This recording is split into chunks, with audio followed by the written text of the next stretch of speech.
생일이 뭔 대수라고 난리야. 제발 네 꼬라지를 좀 봐라. 어휴. 남편이 10,000원짜리 생일 케이크를 바닥에 내동댕이 쳤습니다. 으깨진 생크림 위를 구두로 밟고 지나가더니 시어머니 칠순 여행 비행기값 300만 원을 제 적금 깨서 내라고 통보하더라고요. 20년을 참고 살았는데 이 인간이 제 50번째 생일날 해준 거라곤 케이크를 짓밟은 것뿐이었습니다. 그리고 남편이 어떤 여자를 만나고 있더군요. 누가 보면 제가 전생에 죽을 죄를 지었는 줄 알겠어요. 그래서 저도 당하지만 않고 남편과 시댁 식구들이 뒷목 잡을 만한 복수를 했습니다. 아니요, 그건 시작에 불과했어요. 안녕하세요. 시청자 여러분. 박지연 씨의 사연 지금 바로 시작합니다. 저는 동네 시장 어귀에 있는 낡은 제과점 앞에서 발걸음을 멈췄습니다. 유리 진열장 안에 놓인 생크림 케이크 하나가 10,000원이라고 적힌 종이 위에 얌전히 앉아 있었죠. 오늘이 제 50번째 생일이라는 걸 아는 사람은 이 세상에 저 하나뿐이었습니다. 이거 하나 포장해 주세요. 제과점 아주머니가 하얀 상자에 케이크를 담아주는 동안 저는 지갑 속 10,000원짜리 한 장을 꺼내 계산대 위에 올렸습니다. 20년 넘게 살림만 해온 전업주부에게 10,000원짜리 케이크는 유일하게 제 자신에게 줄 수 있는 선물이었죠. 낡은 아파트 현관문을 열고 들어와 식탁 한가운데에 케이크 상자를 올려놓았습니다. 초 하나 꽂을까 말까 망설이다가 그냥 뚜껑만 열어두었습니다. 하얀 생크림 위에 딸기 새 알이 올라간 소박한 케이크가 형광등 아래서 조용히 빛났죠. 7시가 넘어서야 현관 비밀번호 누르는 소리가 들렸습니다. 남편 정우가 구두를 벗지도 않은 채 거실로 성큼 들어왔습니다. 정우는 식탁 위 케이크 상자를 힐끗 내려다보더니 미간을 확 찌푸리며 외투를 소파 위로 내던졌습니다. 이게 뭐야? 오늘 내 생일이잖아. 케이크 하나 사왔어.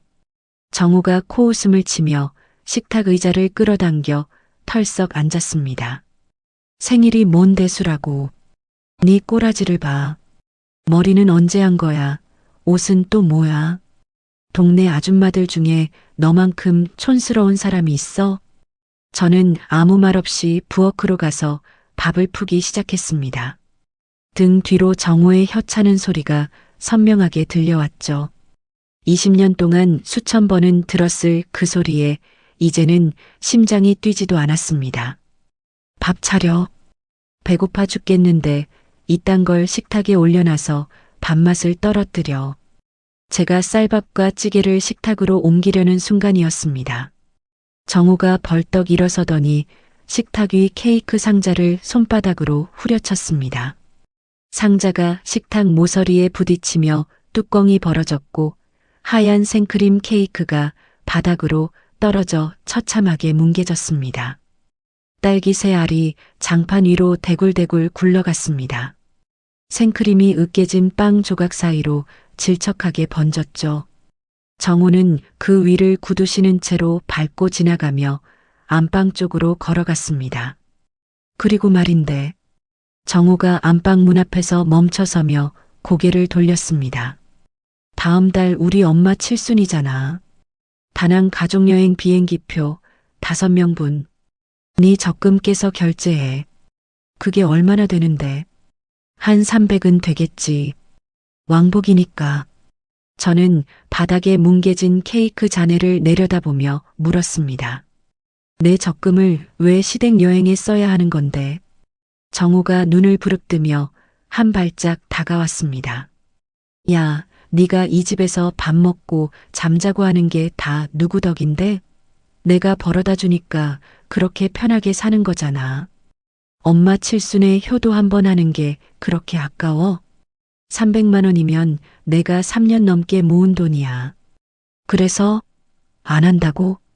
정우의 목소리가 한 톤 올라갔습니다.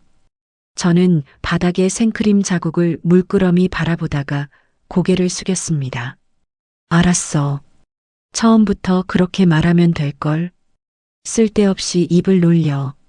정우는 그 말을 마지막으로 안방 문을 쾅 닫았습니다. 5분도 지나지 않아 안방에서 거친 코 고는 소리가 새어나왔죠.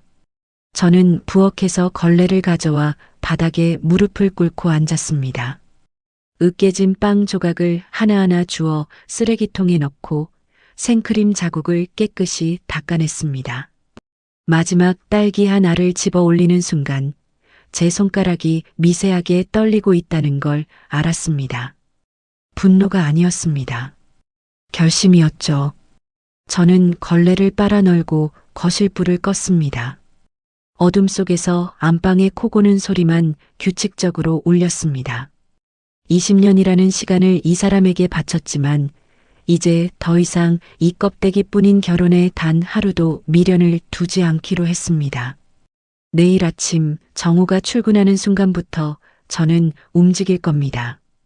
약점을 잡고 증거를 모으고 내 몫을 챙겨서 이 지옥 같은 집을 빠져나갈 겁니다.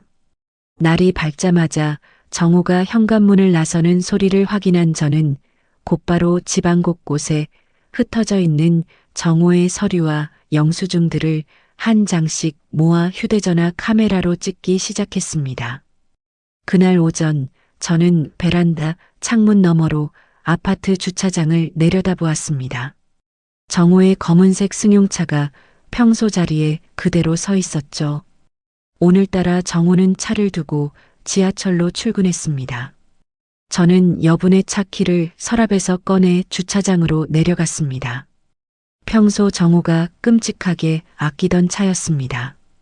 제가 조수석에 앉기만 해도 손때가 묻는다며 인상을 쓰던 사람이었죠. 운전석 문을 열고 안으로 들어가 조수석 쪽으로 몸을 기울였습니다. 새 차를 핑계 삼아 구석구석 살펴볼 생각이었습니다.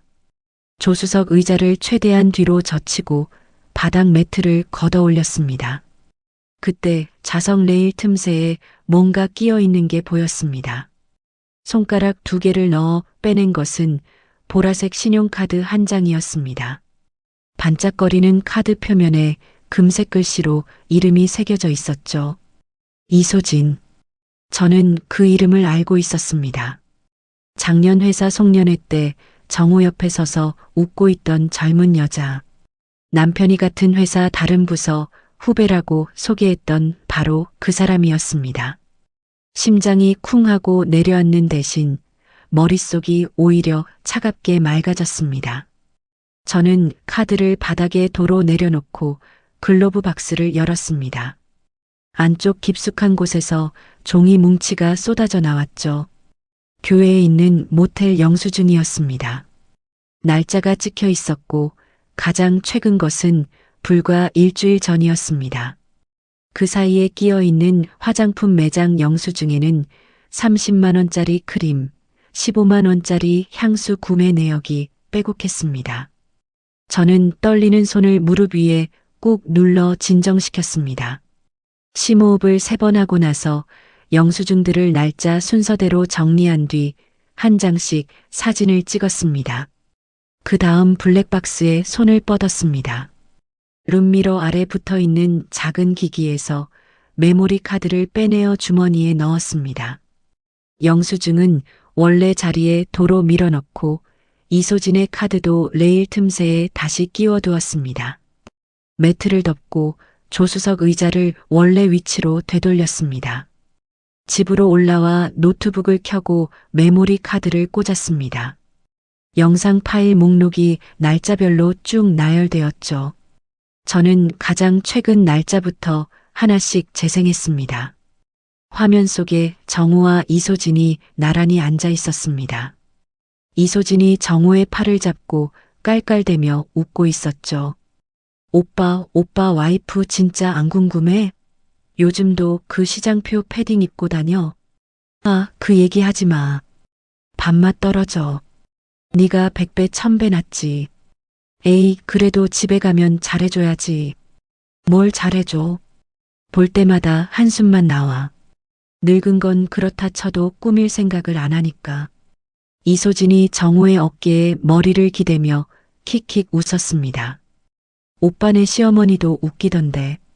저번에 전화 온 거 옆에서 들었잖아. 며느리한테 돈 뜯어내는 거 예술이더라. 우리 엄마가 좀 그래. 근데 뭐 어때? 그 돈 아껴서 우리가 쓰면 되지. 저는 이어폰을 귀에 꽂은 채 표정 하나 변하지 않고 영상을 끝까지 시청했습니다. 영상 후반부에 이소진이 지갑에서 카드를 꺼내다 바닥에 떨어뜨리는 장면이 찍혀 있었습니다. 이소진은 그걸 알아채지 못한 채 정우와 함께 차에서 내렸고 두 사람이 나란히 모텔 입구로 걸어 들어가는 뒷모습이 선명하게 녹화되어 있었죠. 저는 영상 원본 파일을 개인 USB에 복사하고 주요 장면을 캡처하여 휴대전화 사진첩에도 저장했습니다. 모텔 영수증 사진과 함께 날짜별로 폴더를 만들어 이중으로 보관했죠. 노트북을 닫고 의자에 등을 기댄 저는 천장을 올려다보았습니다. 정우가 시댁 여행 경비 300만 원을 내 적금에서 내라고 했던 말이 귓전을 맴돌았습니다. 그 순간 머릿속에서 하나의 그림이 완성되었습니다. 저는 다시 주차장으로 내려가 조수석 레일 틈새에서 이소진의 보라색 카드를 꺼내 지갑에 넣었습니다.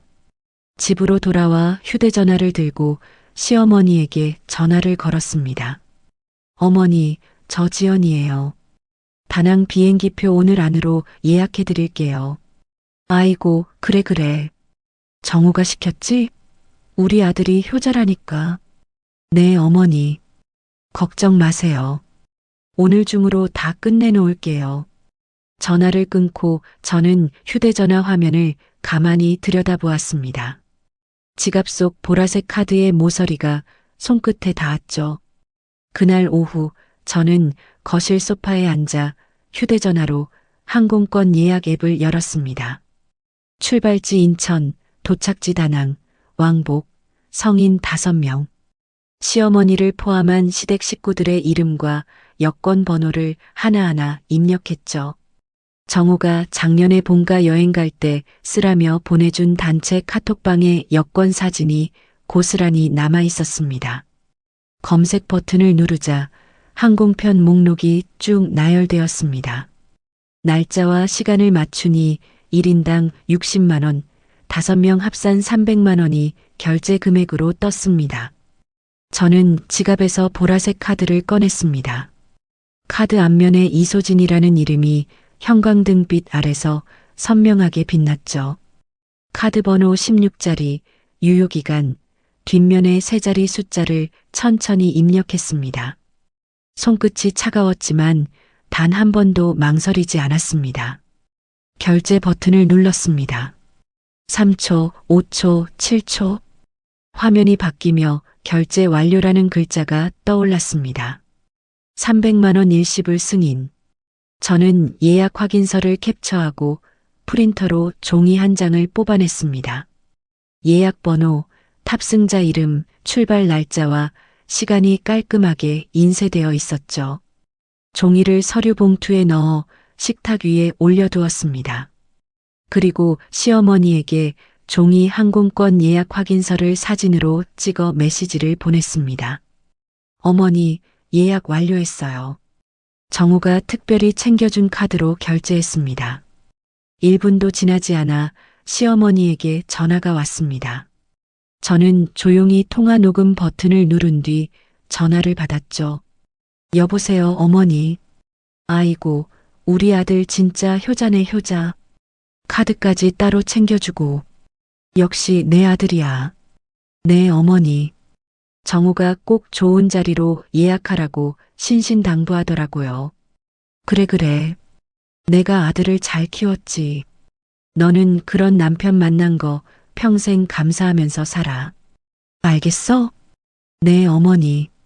집안 살림이나 똑바로 하고, 우리 아들 밥상 허술하게 차리지 말고, 내가 여행 다녀와서 확인할 거야.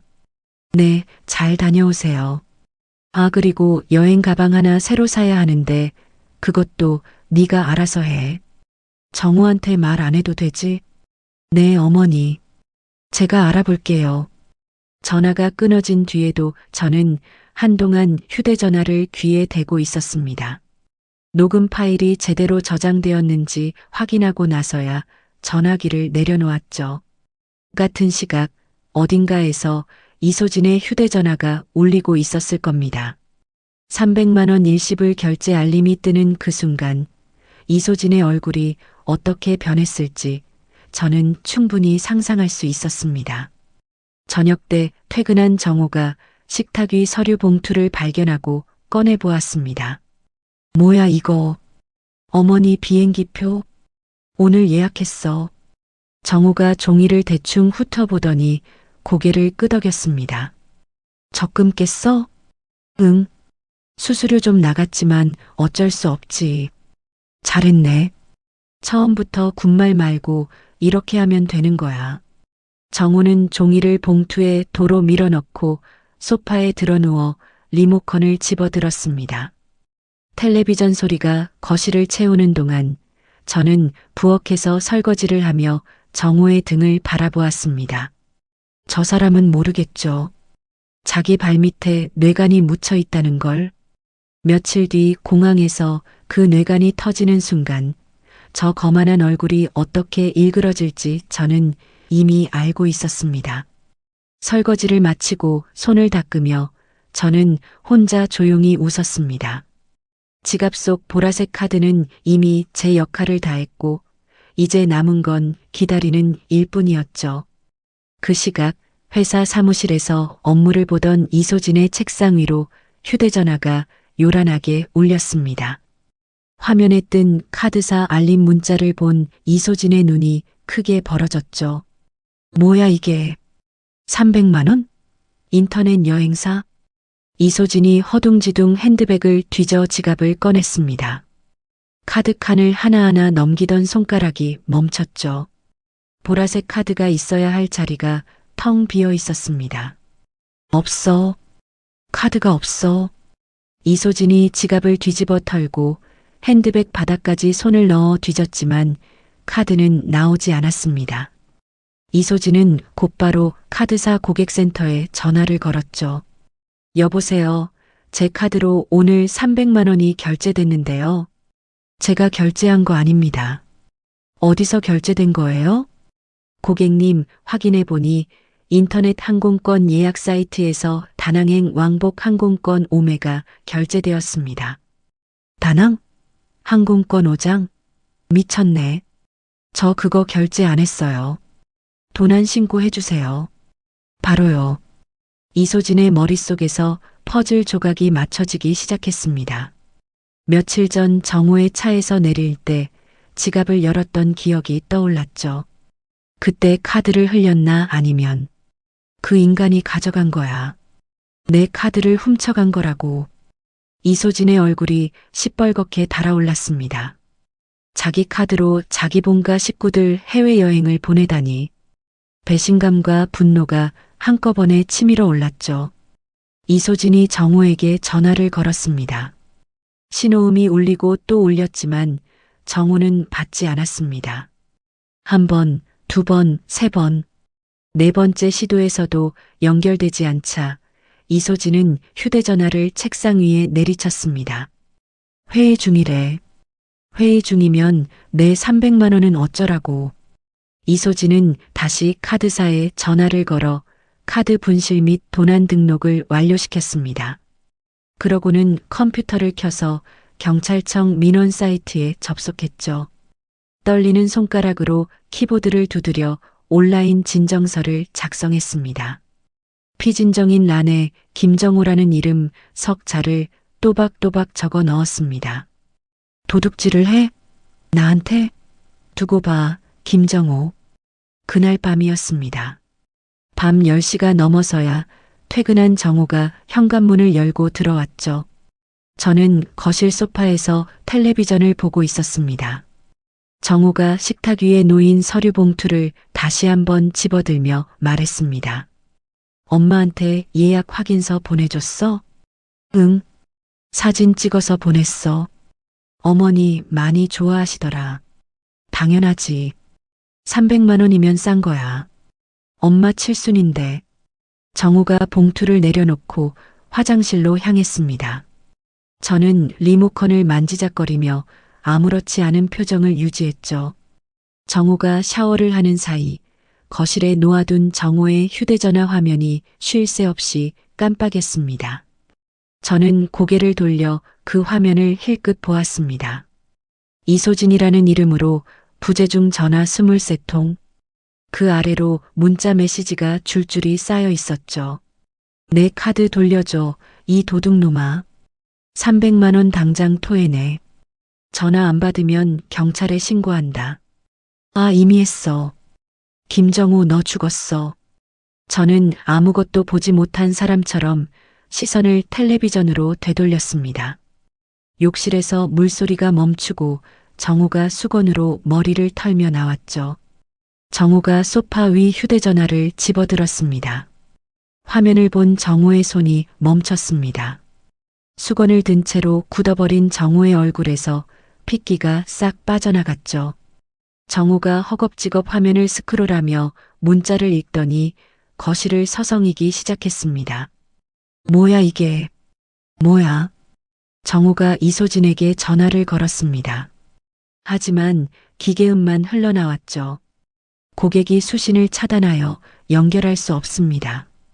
정우가 휴대전화를 귀에서 떼며 중얼거렸습니다. 미친. 이게 무슨 소리야? 카드를 내가 왜 훔쳐? 내가 왜? 저는 소파에 앉은 채 텔레비전 화면만 바라보았습니다. 정우가 안방으로 들어가 문을 닫는 소리가 들렸고 그 안에서 혼잣말처럼 투덜거리는 소리가 새어나왔습니다. 저는 리모컨으로 텔레비전 볼륨을 한 칸 올렸습니다. 입꼬리가 살짝 올라가는 걸 느끼며 저는 천천히 자리에서 일어나 부엌으로 향했습니다. 출국 당일 아침이었습니다. 저는 시댁 식구들의 배웅을 위해 정우와 함께 인천공항으로 향했죠. 정우는 며칠째 안색이 좋지 않았지만 시어머니 앞에서는 애써 밝은 표정을 꾸며내고 있었습니다. 출국장 3층 발권 카운터 앞에 시댁 식구 5명이 모여 있었습니다. 시어머니는 새로 산 화려한 등산복 차림에 선글라스까지 머리 위에 올리고 들뜬 표정으로 여행 가방을 끌고 서 있었죠. 시누이와 시동생 내외까지 전부 신이 나서 셀카를 찍고 있었습니다. 정우야, 우리 아들. 엄마 이렇게 해외여행 보내주고 효자가 따로 없다. 시어머니가 정우의 어깨를 탁탁 치며 흐뭇하게 웃었습니다. 당연하죠, 어머니. 칠순인데 당연히 해드려야죠. 정우가 억지 웃음을 지으며 대답했습니다. 시어머니의 시선이 제게로 돌아왔죠. 너는 집에 가서 청소나 해놔. 우리 다녀올 때까지 집안 반짝반짝하게 만들어 놓으라고. 냉장고에 반찬도 채워놓고. 네, 어머니. 잘 다녀오세요. 저는 고개를 숙여 인사했습니다. 시어머니는 제 인사에 대꾸도 없이 돌아서서 카운터 쪽으로 걸어갔죠. 시누이가 지나가며 제 어깨를 툭 치며 한마디 던졌습니다. 언니, 집 좀 깨끗이 해놔. 저번에 갔을 때 화장실 곰팡이 보고 기겁했잖아. 저는 웃으며 고개만 끄덕였습니다. 시댁 식구들이 줄을 서서 카운터 앞에 섰습니다. 시어머니가 맨 앞에 서서 여권과 제가 건넨 종이 예약 확인서를 카운터 직원에게 밀어 넣었죠. 여기요. 우리 5명이야. 다낭. 빨리 좀 해줘요. 직원이 여권을 받아 시스템에 조회를 시작했습니다. 키보드를 두드리던 직원의 손가락이 멈췄죠. 직원이 모니터를 다시 한번 들여다보더니 옆자리 동료에게 고개를 돌려 뭔가를 물었습니다. 동료가 의자를 끌고 와서 모니터를 함께 확인하더니 고개를 가로저었습니다. 직원이 무전기를 집어들었죠. 손님, 잠시만 기다려주세요. 뭐야? 왜 그래? 빨리빨리 해줘. 비행기 시간 있잖아. 시어머니가 카운터를 손바닥으로 탁 쳤습니다. 직원이 난처한 표정으로 모니터 화면을 한 번 더 확인하더니 입을 열었습니다. 죄송합니다, 손님. 이 항공권은 결제에 사용된 신용카드가 도난 신고 처리되어 예약이 전면 취소된 상태입니다. 탑승권 발급이 불가능합니다. 뭐라고? 시어머니의 목소리가 한 옥타브 올라갔습니다. 뒤에 서 있던 시누이와 시동생 내외도 웅성거리며 앞으로 몰려들었죠. 무슨 소리야? 우리 아들이 돈 내고 예약한 거라고. 여기 확인서도 있잖아. 이거 봐, 예약 번호도 다 적혀 있다고. 시어머니가 종이를 카운터 위에 탁 내리치며 직원 앞으로 밀어 넣었습니다. 확인서에 적힌 예약 번호로 조회했으나 현재 무효 상태입니다. 카드사 측에서 결제를 취소 처리한 것으로 확인됩니다. 야, 이게 말이 돼? 돈을 받아먹고 표를 안 주겠다는 거야? 여기가 사기꾼 소굴이야? 시어머니가 카운터를 주먹으로 내리치기 시작했습니다. 쾅, 쾅, 쾅. 줄을 서 있던 다른 승객들이 고개를 돌렸죠. 사기꾼들이야, 이것들이. 내 돈 300만 원 내놔. 당장 내놔. 시어머니가 고함을 지르며 카운터 위로 몸을 기울였습니다. 직원이 의자를 뒤로 밀며 물러났죠. 시누이가 시어머니 옆에서 직원을 향해 손가락질을 했습니다. 아니, 책임자 불러요, 책임자. 이게 무슨 항공사야? 돈 받아놓고 취소를 맘대로 해? 손님, 저희가 취소한 것이 아니라 카드사에서. 됐어. 윗사람 데려와. 주변 여행객들이 하나둘 몰려들어 휴대전화를 꺼내 촬영하기 시작했습니다.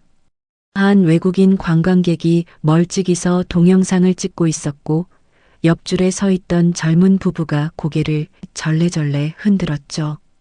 2분도 지나지 않아 공항 보안요원 2명과 공항경찰 순찰대원이 현장으로 달려왔습니다.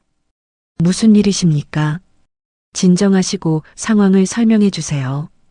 이것들이 비행기표를 안 준다니까. 돈은 받아먹고 사기를 쳐. 내가 칠순 여행을 가려는데 이렇게 망신을 주냐고. 경찰이 카운터 직원에게 상황을 확인했습니다. 직원이 모니터 화면을 보여주며 조심스럽게 설명했죠. 해당 항공권은 도난 신고된 신용카드로 결제된 건으로 카드사에서 결제를 무효 처리했습니다. 저희 시스템상 범죄 연루 가능성이 있는 건으로 분류되어 있습니다. 경찰의 표정이 변했습니다. 순찰대원이 무전을 치더니 정호에게 다가왔죠. 실례합니다. 이 항공권을 결제하신 분이 누구십니까? 정호의 얼굴이 하얗게 질렸습니다. 이마에 땀방울이 송골송골 맺히는 게 보였죠. 저는 안 했습니다. 제 아내가 예약을 했어요. 저 사람이요. 정호가 떨리는 손가락으로 저를 가리켰습니다. 저는 경찰 앞에서 어깨를 움츠리며 겁먹은 표정을 지었죠. 저는 남편이 식탁 위에 올려둔 카드로 결제한 것뿐이에요. 남편이 시키는 대로 한 건데 무슨 일인지 저도 모르겠어요. 시어머니가 제 쪽으로 돌진하며 소리를 질렀습니다. 인연이 뭔 짓을 한 거야? 내 여행을 망쳐놓고 내가 얼마나 기다렸는데. 시어머니의 손이 제 머리채를 향해 뻗는 순간 경찰 2명이 사이에 끼어들어 시어머니의 팔을 잡았습니다. 어르신, 진정하세요. 폭행하시면 안 됩니다. 나 인연한테 물어봐야 한다고. 인연이 일을 이렇게 만들었어. 시동생이 앞으로 나서며 경찰에게 따졌습니다. 아니, 이게 뭔 상황인지 설명을 좀 해주세요. 저희가 범죄자도 아니고. 경찰이 시동생을 제지하며 단호하게 말했습니다. 지금 도난 카드로 결제된 건이라 현장에서 해결될 사안이 아닙니다. 일행분들 모두 저희와 함께 공항 경찰대로 이동해 주셔야겠습니다. 시어머니가 그 자리에서 바닥에 털썩 주저앉았습니다. 등산복 바지에 공항 바닥 먼지가 묻는 것도 모른 채 2주먹을 쥐고 통곡을 시작했죠. 아이고. 내 팔자야. 칠순에 이게 무슨 망신이야. 정우가 시어머니 곁에 쪼그려 앉으며 말했습니다. 엄마, 일어나세요. 여기 사람들 다 보고 있어요. 내가 이게 뭐야? 표를 제대로 끊었다며. 뭐가 도난 카드야, 응? 정우가 아무 말도 하지 못하고 입술만 달싹였습니다. 경찰이 정우의 어깨를 잡고 일으켜 세웠죠. 따라와 주십시오. 저는 경찰의 안내에 순순히 따르며 걸었습니다. 공항경찰대 사무실로 향하는 복도에서 경찰이 정우의 소지품 확인을 위해 백팩을 열라고 요청했죠. 정우가 떨리는 손으로 백팩 지퍼를 열었습니다. 경찰이 안쪽 주머니를 뒤지자 보라색 신용카드 한 장이 바닥으로 떨어졌습니다.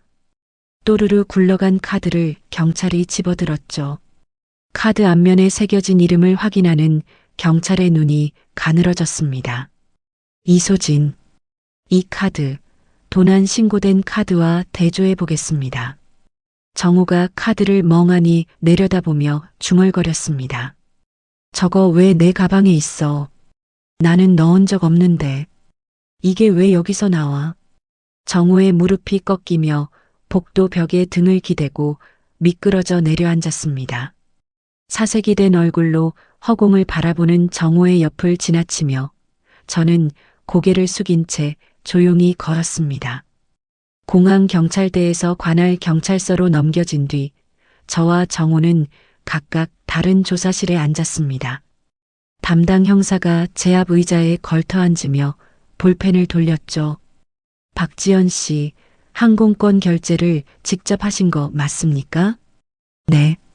남편이 시어머니 칠순 여행이라며 카드를 식탁 위에 올려두고 오늘 안에 예약하라고 했어요. 그 카드가 다른 사람 명의인 건 확인 안 하셨고요? 저는 두 손을 무릎 위에 꼭 모은 채 고개를 저었습니다.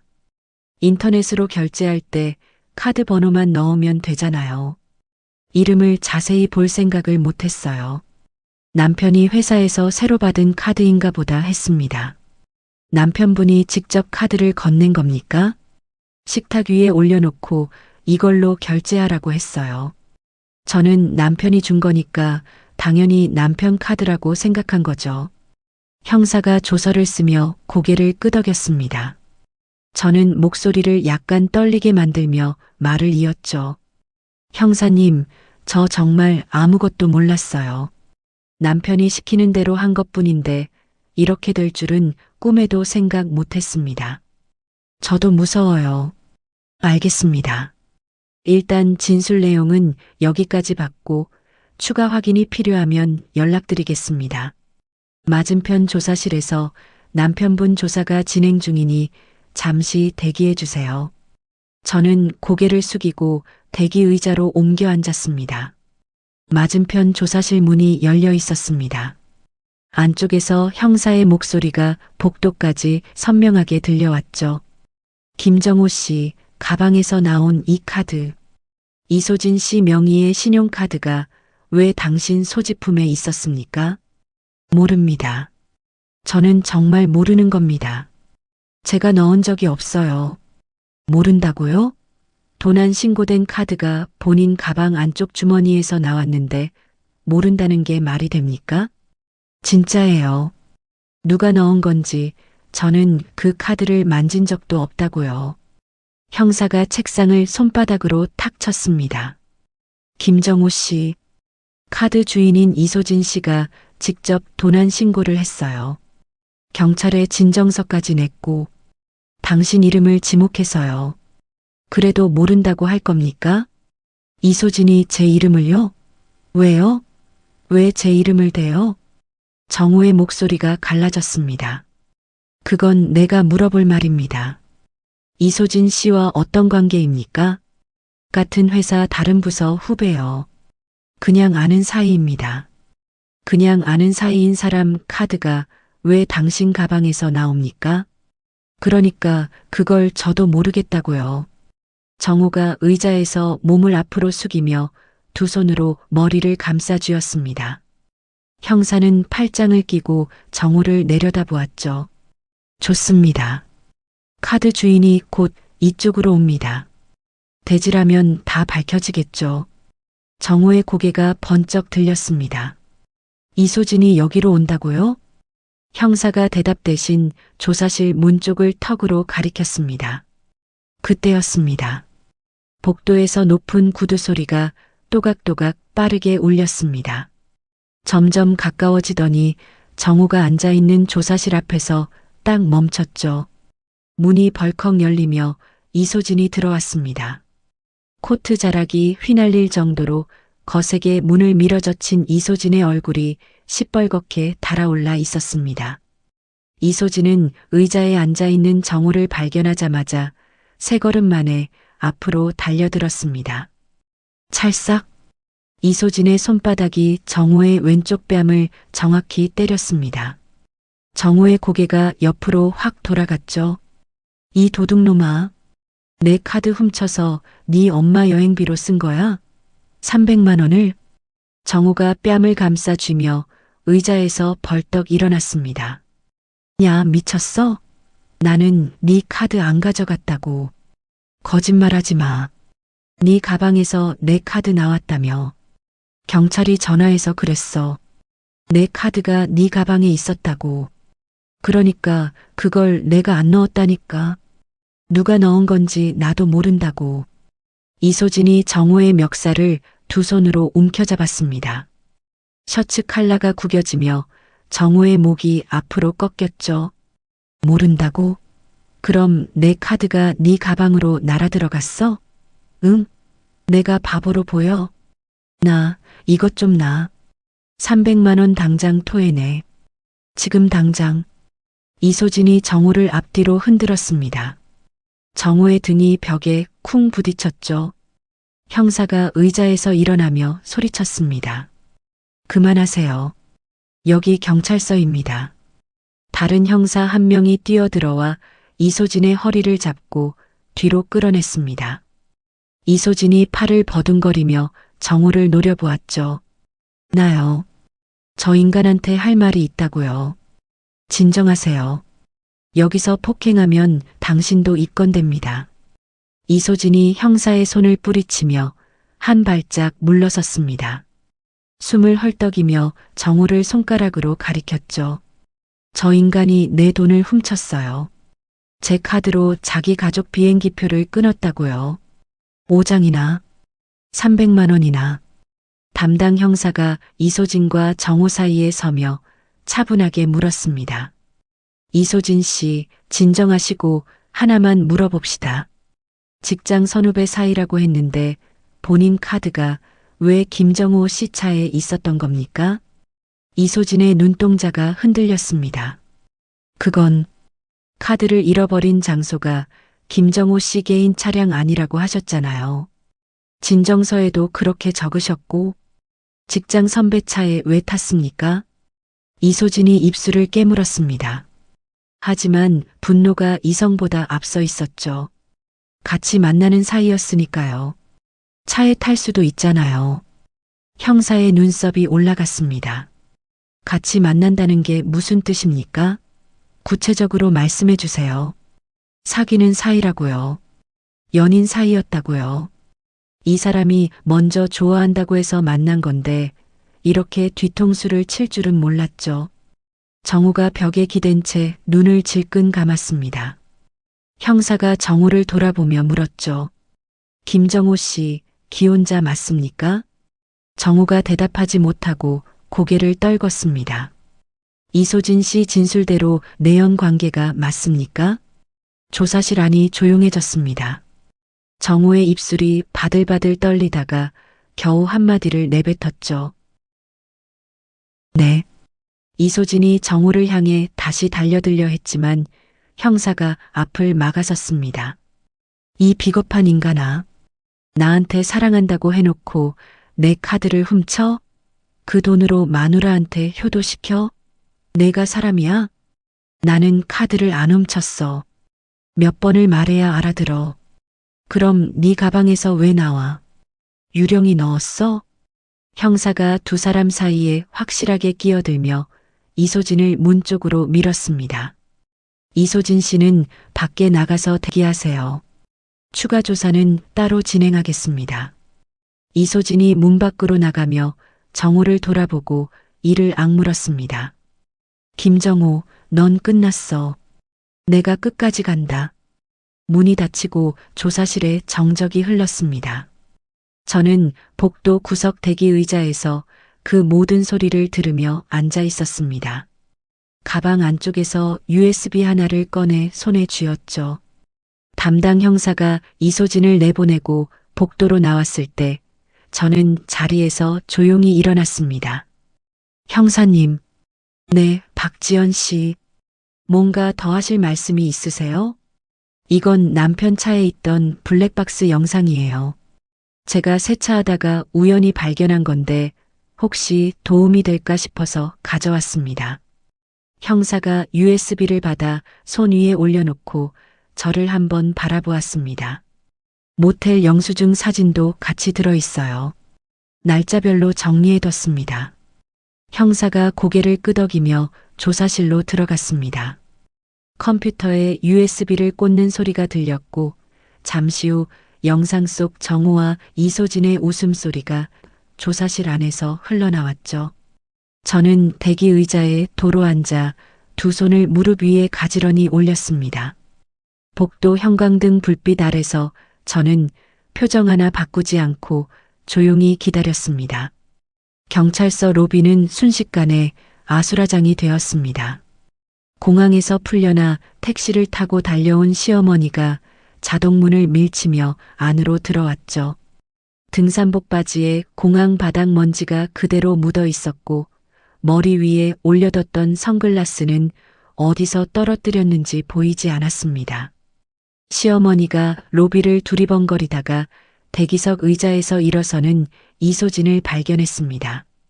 형사에게 조사를 마치고 나온 이소진이 핸드백을 어깨에 걸치며 출구 쪽으로 걸어가고 있었죠. 너야. 시어머니의 목소리가 로비 전체에 울렸습니다. 내가 우리 아들을 도둑으로 만든 년이지. 이소진이 고개를 돌렸습니다. 시어머니가 이미 세 걸음 앞까지 와 있었죠.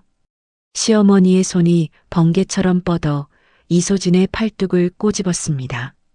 아! 이소진이 비명을 지르며 팔을 뿌리쳤습니다. 뭐야, 이 할머니가. 손대지 마세요. 인연이 어디서 할머니야. 내가 우리 정우를 꼬드겨서 이 난리를 만든 거잖아. 안 그래? 이소진이 뒤로 한 발짝 물러서며 팔뚝을 문질렀습니다. 손톱 자국이 선명하게 남아 있었죠. 이소진의 눈이 가늘어지며 시어머니를 똑바로 쳐다보았습니다. 꼬드기긴 뭘 꼬드겨요. 당신 아들이 먼저 매달렸어요. 매일 전화하고 매일 만나자고 한 사람이 누군데. 뭐? 인연이 지금 무슨 소리를 하는 거야? 몰라서 물어요? 당신 효자 아들이 바람 피우는 여자한테서 카드를 훔쳐서 엄마 비행기표 끊어준 거라고요. 그게 당신이 말하는 효도예요? 시어머니의 얼굴이 하얗게 변했습니다. 입이 벌어진 채로 이소진을 멍하니 바라보았죠. 거짓말. 거짓말이야. 우리 정우가 바람을 피워? 인연이 미쳤구나. 미친 건 당신 아들이에요. 유부남이 후배한테 사랑한다고 매달리고 그것도 모자라서 내 지갑에서 돈까지 빼가는 인간이 정상이에요? 시어머니의 다리가 흔들렸습니다. 아들이 직장 후배와 바람을 피웠다는 것. 자신의 칠순 여행 경비가 그 여자의 카드에서 나온 돈이었다는 것. 두 가지 사실이 동시에 머리를 때린 겁니다. 아니야. 아니야. 그럴 리가 없어. 경찰 조사실에서 본인 입으로 인정했어요. 저랑 사귀는 사이 맞다고. 형사 앞에서요. 시어머니의 무릎이 꺾였습니다. 바닥에 털썩 주저앉은 시어머니가 이소진의 코트 자락을 움켜잡았죠. 이년아, 이년아, 내가 우리 집안을 망쳤어. 내가 유혹한 거잖아. 그렇지?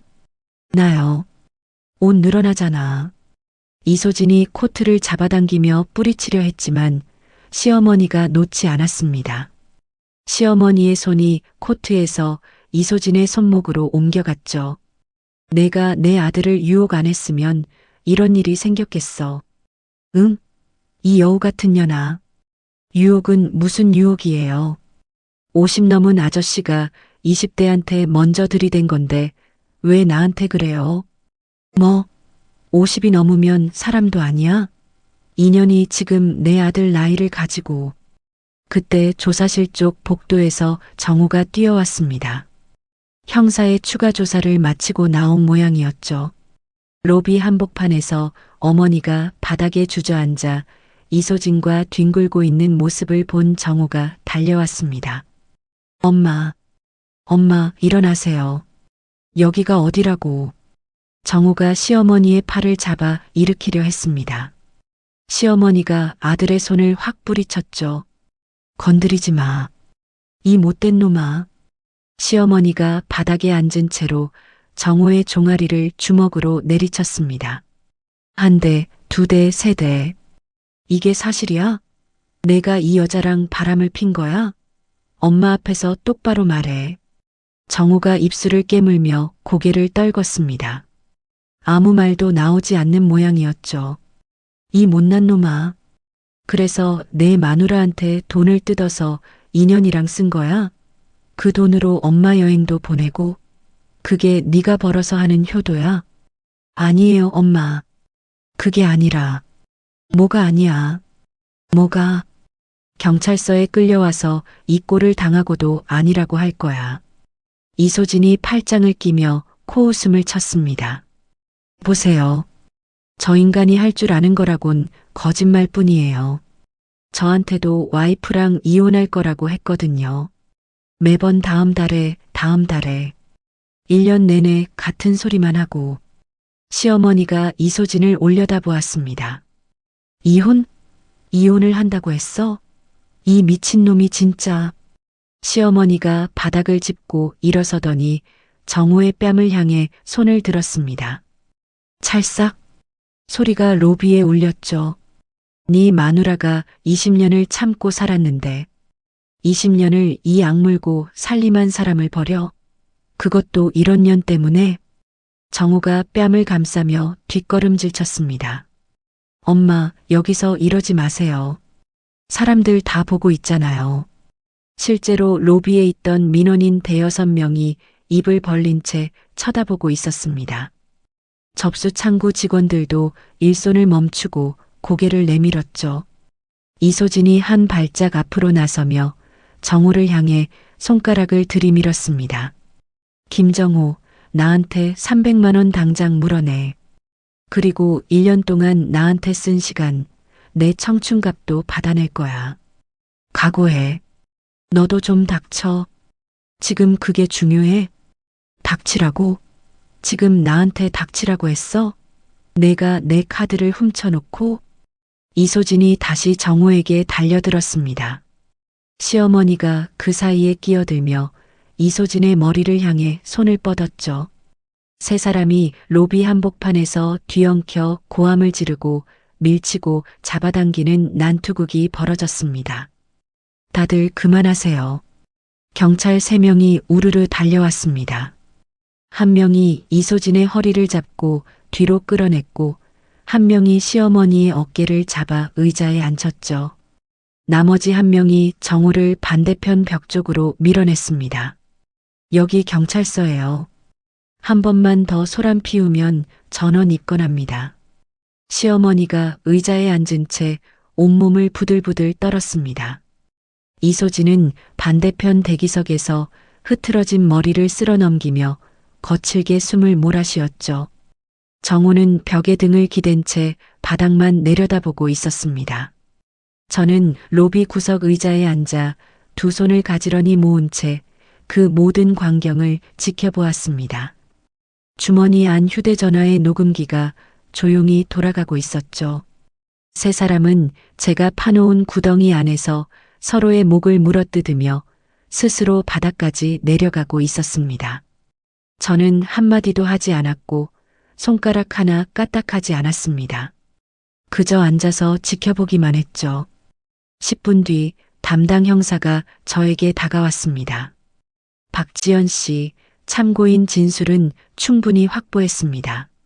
먼저 귀가하셔도 됩니다. 감사합니다, 형사님. 수고 많으세요. 저는 정중하게 고개를 숙여 인사하고 의자에서 일어났습니다. 로비를 가로질러 경찰서 정문을 향해 걸어갔죠. 등 뒤에서 시어머니의 흐느끼는 소리와 이소진이 형사에게 항의하는 날카로운 목소리가 뒤섞여 들려왔습니다. 경찰서 밖으로 나오자 맑은 오후 햇살이 얼굴을 비쳤습니다. 저는 휴대전화를 꺼내 이혼 전문 변호사의 번호를 눌렀습니다. 변호사님, 저 박지연입니다. 지금 바로 사무실로 가겠습니다. 오늘 경찰서에서 확보된 것들까지 전부 가져갈게요. 변호사 사무실에 도착한 저는 테이블 위에 USB와 휴대전화 녹음 파일, 모텔 영수증 사진을 모두 펼쳐놓았습니다. 변호사는 자료를 하나하나 확인하더니 고개를 끄덕이며 말했죠. 충분합니다. 이 정도면 유책 배우자 입증에 문제 없어요. 이혼 소장과 위자료 청구, 오늘 바로 접수하겠습니다. 재산 분할도 부탁드립니다. 그리고 아파트 전세금 가압류랑 시어머니 본가에 있는 남편 지분 가처분도요. 변호사가 펜을 들며 고개를 들었습니다. 미리 다 알아보고 오셨네요. 20년 동안 준비할 시간은 충분했으니까요. 그날 오후 이혼 소장이 법원에 접수되었습니다. 동시에 정우 명의의 전세금 가압류 신청서와 본가 지분 가처분 신청서가 나란히 제출되었죠. 정우가 경찰서에서 절도 혐의 조사를 받고 있는 사이 저는 정우의 자금줄을 하나도 남김없이 묶어버렸습니다. 3개월이 흘렀습니다. 신용카드 절도 혐의로 경찰 조사를 받은 정우는 회사에서도 무사하지 못했습니다. 불륜과 절도 소문이 부서를 넘어 사내 전체로 퍼졌고 징계위원회에 회부된 정우는 결국 해고 통보를 받았죠.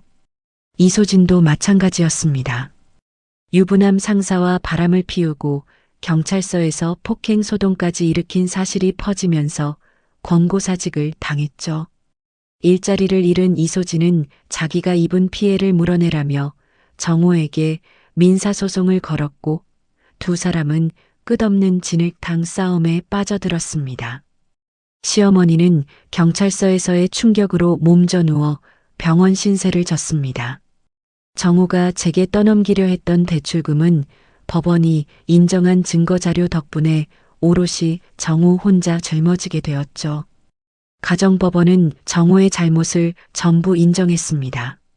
이혼 판결이 내려졌고 저는 전세금과 남은 재산 대부분을 위자료와 재산분할 명목으로 돌려받아 제 이름의 통장에 넣었습니다.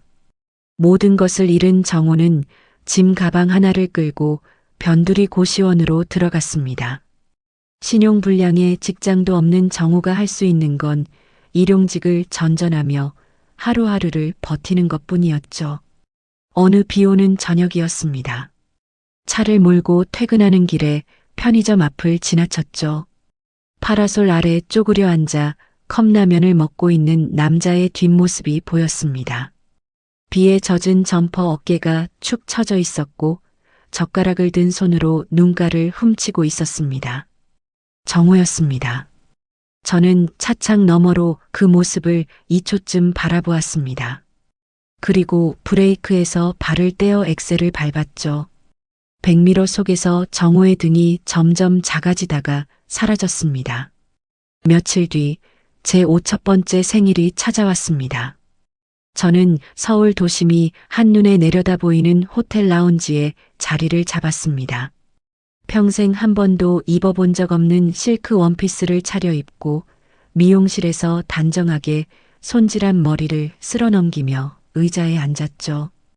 테이블 위에 호텔 셰프가 특별히 만들어준 생일 케이크가 놓여 있었습니다. 초콜릿 장식 위에 촛불 하나가 조용히 타오르고 있었죠. 1년 전 10,000원짜리 생크림 케이크를 바닥에 내동댕이 치던 그 손이 떠올랐습니다. 촌스럽다며 꼬라지를 보라며 밥맛 떨어진다며 짓밟던 그 구두가 떠올랐죠. 저는 촛불을 후 불었습니다. 포크로 케이크 한 조각을 잘라 입에 넣었죠. 달콤한 초콜릿이 혀 위에서 녹아내렸습니다. 창밖으로 도시의 불빛이 보석처럼 반짝이고 있었습니다. 저는 포크를 내려놓고 와인잔을 들어 창가에 비친 제 얼굴을 바라보았죠. 50년을 참고 20년을 견디고 1년을 계획해서 얻어낸 이 자리. 저는 혼자서 조용히 웃었습니다. 이보다 더 달콤한 생일은 앞으로도 없을 거라는 걸 알고 있었으니까요. 여러분, 박지연 씨는 결국 해냈습니다. 20년 동안 짓밟히기만 했던 사람이 단 한 번의 판으로 모든 걸 되찾았어요. 남편은 고시원에서 컵라면을 먹고, 상간녀는 직장을 잃었고, 시어머니는 병원 신세를 지게 됐죠. 세 사람 모두 스스로 무너졌습니다. 아주 꼴이 우습죠? 박지연 씨가 한 건 그저 진실이 드러나도록 판을 깔아준 것뿐이었어요. 저는 이 사연을 읽으면서 자꾸 한 장면이 떠올랐습니다. 바닥에 무릎 꿇고 앉아서 으깨진 케이크를 걸레로 닦아내던 그 밤이요. 그 순간이 분노가 아니라 결심이었다는 게 참 오래 참은 사람만이 가질 수 있는 힘이더라고요. 제가 그리고 시청자들이 박지연 씨 항상 행복하길 응원하겠습니다. 오늘 사연이 시원하셨다면 구독과 좋아요 꾹 눌러주시고요. 이야기를 끝까지 들어주신 분이 계시다면 잘 들었다고 댓글 하나만 남겨주세요.